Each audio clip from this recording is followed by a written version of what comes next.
દેવભૂમિ દ્વારકામાં પણ વાતાવરણમાં એકાએક પલટો જોવા મળ્યો છે। તો વાતાવરણમાં વહેલી સવારથી જ એકાએક પલટો જોવા મળ્યો છે। દ્વારકામાં ગાજવીજ સાથે કમોસમી વરસાદ ખાબક્યો। તો વહેલી સવારે ચોમાસા જેવું વાતાવરણ જોવા મળ્યું। ગાજવીજ સાથે કમોસમી ધોધમાર વરસાદ ખેડૂતોના પાકને નુકસાન થવાની ભીતિ ખેડૂતોમાં સેવાઈ રહી છે। તો બીજી તરફ ખેડૂતોના પાકને પણ નુકસાન થઈ શકે છે। આ દ્રશ્યો સામે આવ્યા છે। દ્વારકામાં ગાજવીજ સાથે કમોસમી વરસાદ ખાબક્યો હતો। દેવભૂમિ દ્વારકાના વાતાવરણમાં એકાએક પલટો જોવા મળ્યો। વહેલી સવારે ચોમાસા જેવું વાતાવરણ જોવા મળ્યું। તો ગાજવીજ સાથે કમોસમી વરસાદ ખાબક્યો।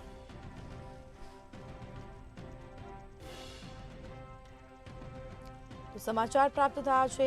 દેવભૂમિ દ્વારકામાં વાતાવરણમાં એકાએક પલટો જોવા મળ્યો।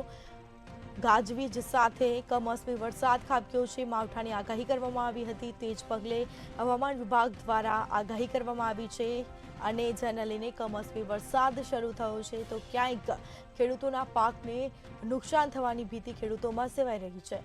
સાથે જ કહી શકાય કે વહેલી સવારથી જ ચોમાસા જેવું વાતાવરણ જોવા મળ્યું છે। તો વાતાવરણમાં વહેલી સવારથી જ એકાએક પલટો જોવા મળ્યો છે। દેવભૂમિ દ્વારકામાં વાતાવરણમાં એકાએક પલટો। દ્વારકામાં ગાજવીજ સાથે કમોસમી વરસાદ ખાબક્યો।